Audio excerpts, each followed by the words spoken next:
ಓಂ ಶಾಂತಿ. ವಾಣಿ date 1/9/2025 ಪ್ರಾತಃ ಮುರಳಿ. ಓಂ ಶಾಂತಿ. ಬಾಪ್ ದಾದಾ ಮಧುಬನ. ಮಧುರ ಮಕ್ಕಳೇ, ನೀವು ಈ ಪುರುಷೋತ್ತಮ ಸಂಗಮಯುಗದಲ್ಲಿಯೇ ಉತ್ತಮರಿಗಿಂತ ಉತ್ತಮ ಪುರುಷಾರ್ಥಿ ಆಗಬೇಕಾಗಿದೆ.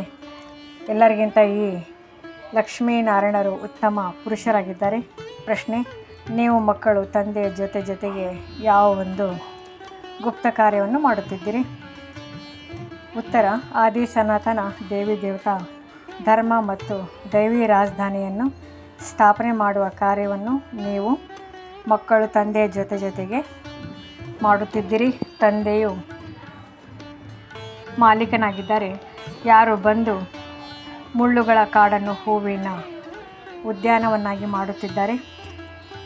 ಆ ಉದ್ಯಾನವನದಲ್ಲಿ ಯಾವುದೇ ಭಯಾನಕ ದುಃಖ ಕೊಡುವಂತಹ ವಸ್ತುಗಳಿರುವುದಿಲ್ಲ. ಗೀತೆ: ಕೊನೆಗೂ ಆ ದಿನ ಇಂದು ಬಂದಿತು. ಧಾರಣೆಗಾಗಿ ಮುಖ್ಯ ಸಾರ: ಮೊದಲನೇದು, ತಮ್ಮ ಈಶ್ವರ್ಯ ಅಲೌಕಿಕ ಜನ್ಮದಿನವನ್ನು ಆಚರಿಸಬೇಕಾಗಿದೆ. ಆತ್ಮಿಕ ಸಂಬಂಧವನ್ನು ನೀಡಬೇಕಾಗಿದೆ, ರಕ್ತ ಸಂಬಂಧವಲ್ಲ. ಅಸುರಿ ದೈಹಿಕ ಜನ್ಮ ದಿನವನ್ನು ರದ್ದುಗೊಳಿಸಬೇಕು.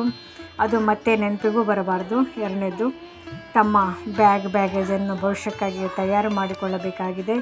ತಮ್ಮ ಹಣವನ್ನು ಭಾರತವನ್ನು ಸ್ವರ್ಗವನ್ನಾಗಿ ಮಾಡುವ ಸೇವೆಯಲ್ಲಿ ಸಫಲ ಮಾಡಬೇಕಾಗಿದೆ. ತನ್ನ ಪುರುಷಾರ್ಥದಿಂದ ತನಗೆ ರಾಜ ತಿಲಕವನ್ನು ಇಟ್ಟುಕೊಳ್ಳಬೇಕಾಗಿದೆ.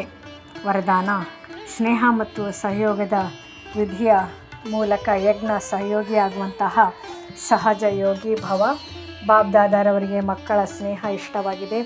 ಯಾರು ಯಜ್ಞ ಸೇಹಿ ಮತ್ತು ಸಹಯೋಗಿ ಆಗುತ್ತಾರೆ ಅವರು ಸಹಜಯೋಗಿ ಸ್ವತಃವಾಗಿ ಆಗಿಬಿಡುತ್ತಾರೆ.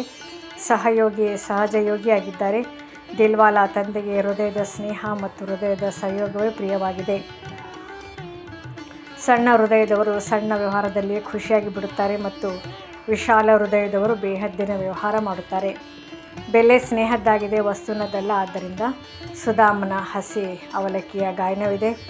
ಹಾಗೆ ಭಲೆ ಯಾರು ಎಷ್ಟಾದರೂ ಕೊಡಲಿ, ಆದರೆ ಸ್ನೇಹ ಇಲ್ಲದೆ ಹೋದರೆ ಜಮಾ ಆಗುವುದಿಲ್ಲ. ಸ್ನೇಹದಿಂದ ಸ್ವಲ್ಪವಾದರೂ ಜಮಾ ಮಾಡದಿರಾದರೆ ಅದು ಪದಮದಷ್ಟು ಆಗಿಬಿಡುತ್ತದೆ.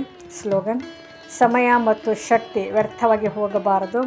ಅದಕ್ಕಾಗಿ ಮೊದಲು ಯೋಚಿಸಿ ನಂತರ ಮಾಡಿ. ಅವ್ಯಕ್ತ ಸೂಚನೆ: ಈಗ ಲಗನ್ನಿನ ಅಂದರೆ ಪ್ರೀತಿಯ ಅಗ್ನಿಯನ್ನು ಪ್ರಜ್ವಲಿತಗೊಳಿಸಿ ಯೋಗವನ್ನು ಜ್ವಾಲಾರೂಪವನ್ನಾಗಿ ಮಾಡಿ.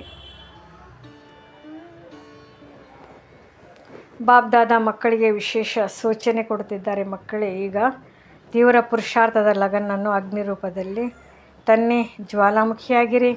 ಏನೆಲ್ಲ ಮನಸ್ಸಿನ ಸಂಪರ್ಕದ ಲೆಕ್ಕಾಚಾರ ಉಳಿದಿದೆ ಅವುಗಳನ್ನು ಜ್ವಾಲಾರೂಪದ ನೆನಪಿನಿಂದ ಭಸ್ಮ ಮಾಡಿರಿ. ಓಂ ಶಾಂತಿ.